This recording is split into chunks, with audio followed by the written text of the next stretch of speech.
Hi guys, how you doing? So today I'm going to show you how I got one of these for 150 quid. Right guys, now this video I've tried to make a few times and I kind of don't want to come across as a bit of a douchebag or anything like that, because I'm not trying to brag or anything along those lines. What I want to do is basically show you what I've done over the last few years buying and selling used computer goods. The 2080 Ti I've got for £150 is a little bit misleading in so much as I haven't just gone along and bought it for £150. Now there's a lot of work that goes into buying and selling computer components, and to be honest, I think a lot of people overlook that. They just see the bottom line, which is how much they've spent. There's a lot of hidden cost that goes into it, and the hidden cost is called time.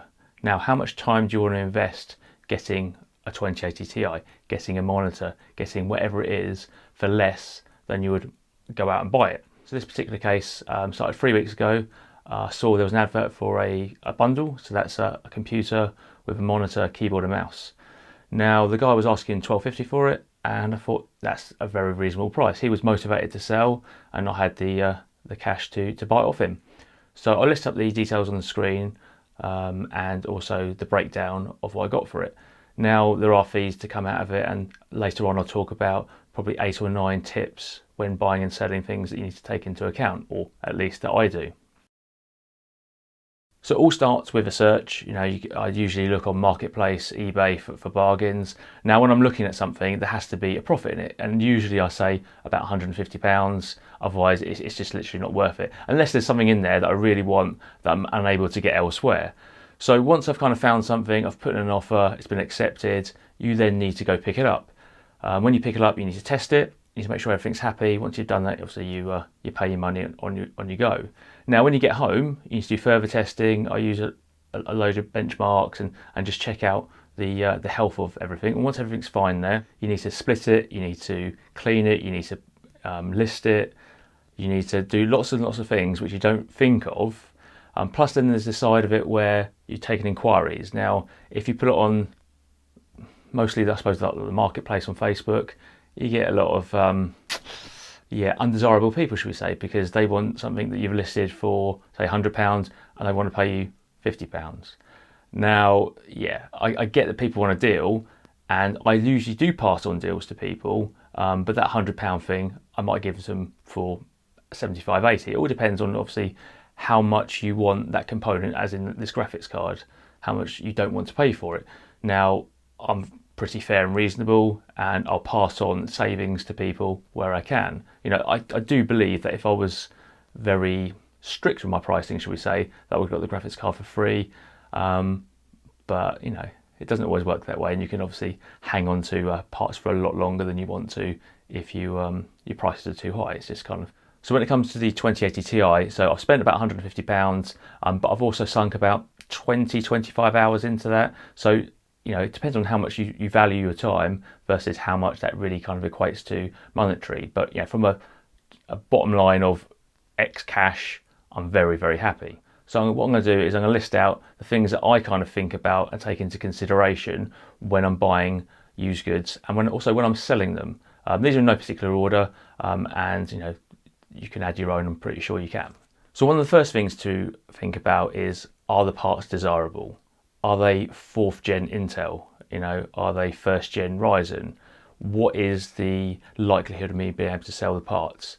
So that's the most important thing, really, because great, I could have a fantastic system, but no one wants it, and then in which case I've kind of wasted my money, really, haven't I?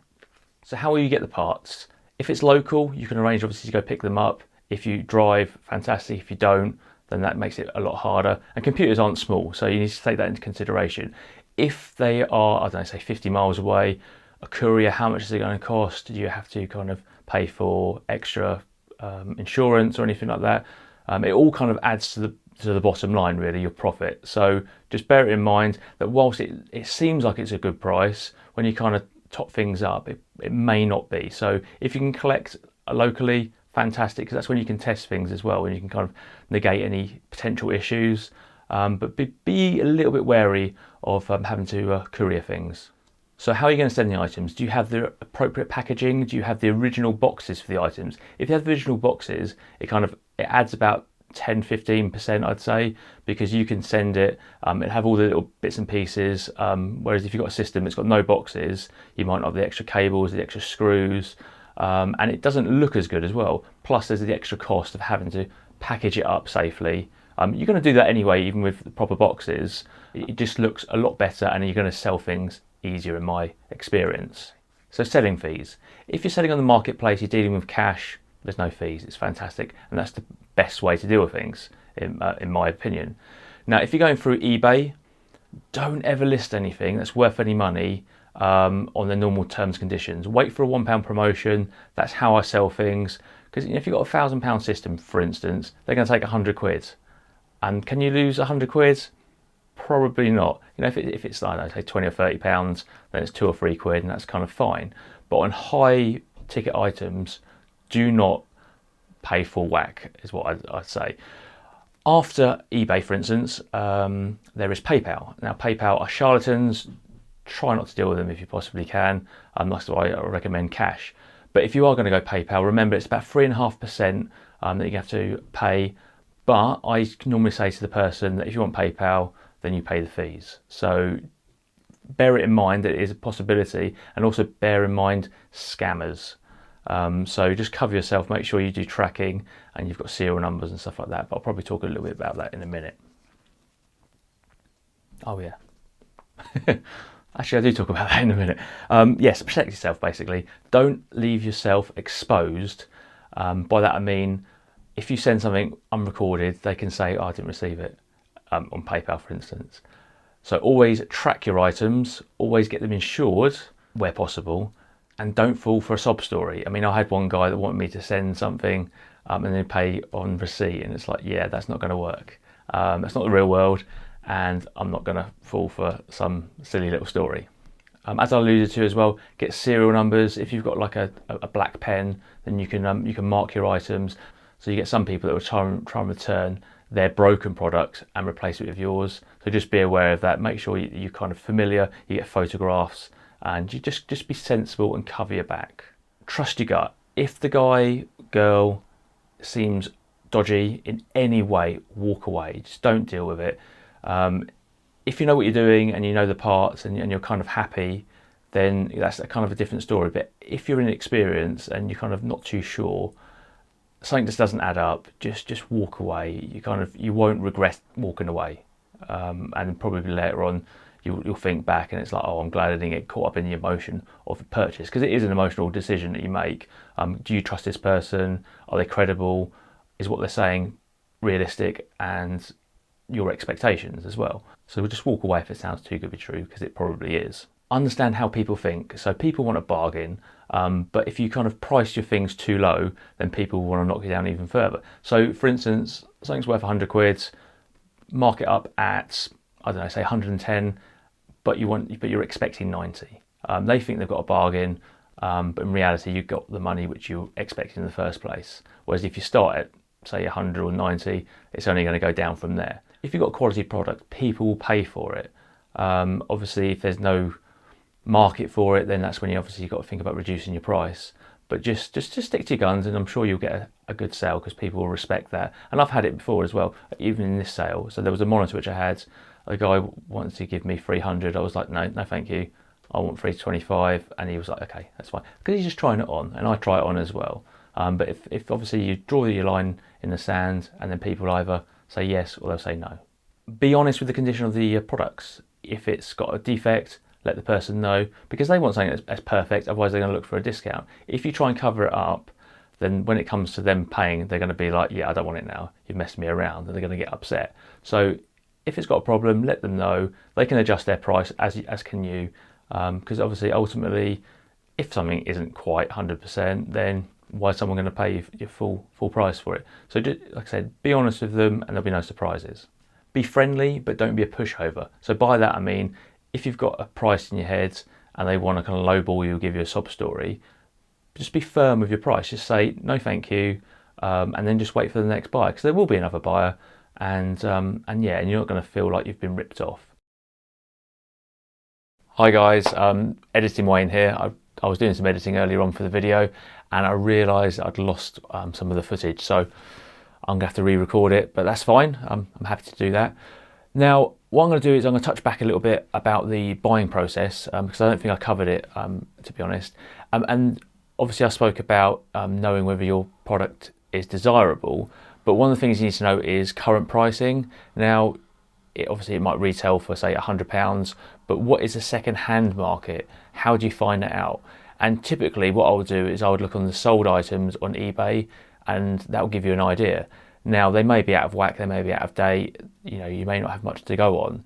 If you look at the current listings, those prices can be completely unrealistic. So that thing which is worth £100, they've listed for 150. Now, they're never going to sell that. So don't take that price to be the one that people are going to pay, because they're not necessarily going to pay that. And it's listed for a reason, it's still there. So know your prices. I mean, obviously you can go onto forums on Facebook, you can ask people what their opinions are. They'll probably point you to eBay sold listings, but just know your prices, know what the items are worth that you're trying to buy.